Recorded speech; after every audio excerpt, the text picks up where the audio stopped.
ناظرین السلام علیکم ورحمۃ اللہ وبرکاتہ۔ ہمارا مضبوط معاشرہ تین کھمبوں پر ٹکا ہوا ہے۔ دوستوں، اگر آج ہم اپنے معاشرے میں اور اپنی سوسائٹی میں چل پھر کر غور و فکر و تدبر کے ساتھ دیکھیں تو تین ایسی چیزیں ہمیں نظر آتی ہیں جن پر ایک نیک اور صالح اور مضبوط معاشرہ قائم ہوتا ہے۔ اس میں سب سے پہلی چیز جو ہے وہ ہے صدقہ۔ دوستوں، صدقہ کیا ہے؟ صدقہ صرف ایک دوسرے پر خرچ کرنا اور اس کی ہر طرح کی ضرورتوں اور حاجتوں کو پورا کرنا اور عملی ہمدردی اور ایثار اور قربانی کے ساتھ پیش آنا، اس کے علاوہ اور بھی صدقے کا دائرہ وسیع ہے۔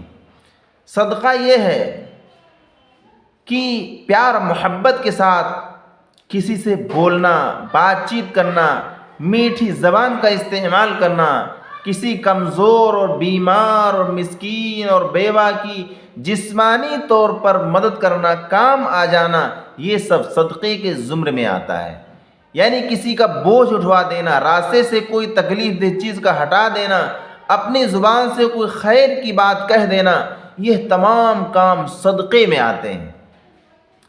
دوستوں، جو دوسری چیز ہے وہ معروف کہتے ہیں، یعنی کوئی ایسی خیر کی بات کہنا، ایسی اچھی بات کہنا جو معاشرے میں، سوسائٹی میں لوگ اس کو اچھا سمجھتے ہوں، معقول اور مستحسن سمجھتے ہوں، جس بات کو اچھی عقل رکھنے والے، فطرت سلیمہ رکھنے والے، یعنی عقل مند انسان بھی اس بات کو اچھا اور بہتر سمجھتے ہوں۔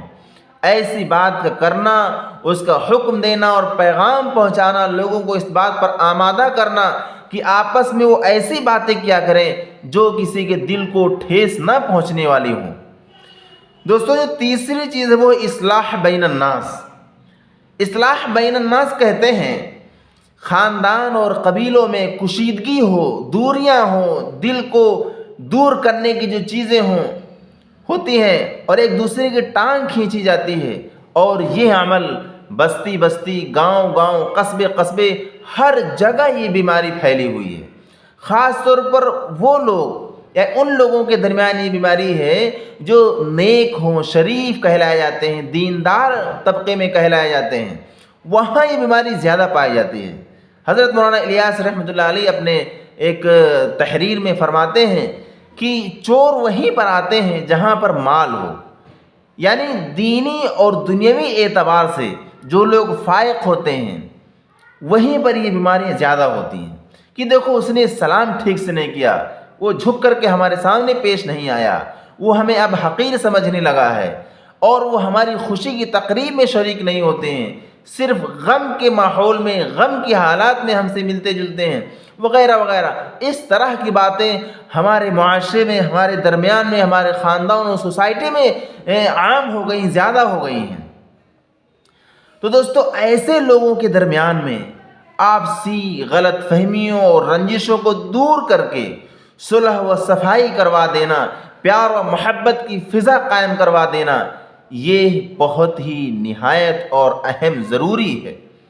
آج اگر ہم دیکھیں تو معاشرے میں آگ لگانے والے، فساد مچانے والے، بگاڑ کرنے والے، لڑانے والے 50 مل جائیں گے، لیکن صلح صفائی کروانے والے، اصلاح کرانے والے، دو دلوں کو آپس میں ملانے والے، پیار و محبت کی فضا قائم کرانے والے آپ کو صرف ایک آدھ ہی ملیں گے۔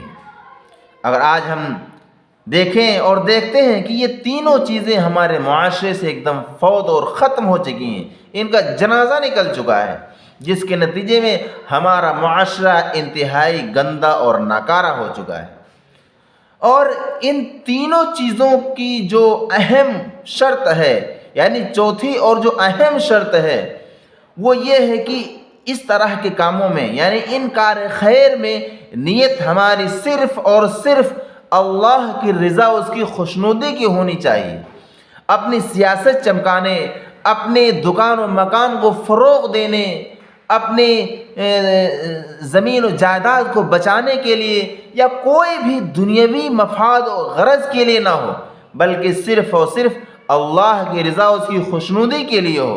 اگر یہ عمل ہمارے درمیان میں شروع ہوگا انشاءاللہ ہمارے معاشرہ روشن اور تابناک ہوگا.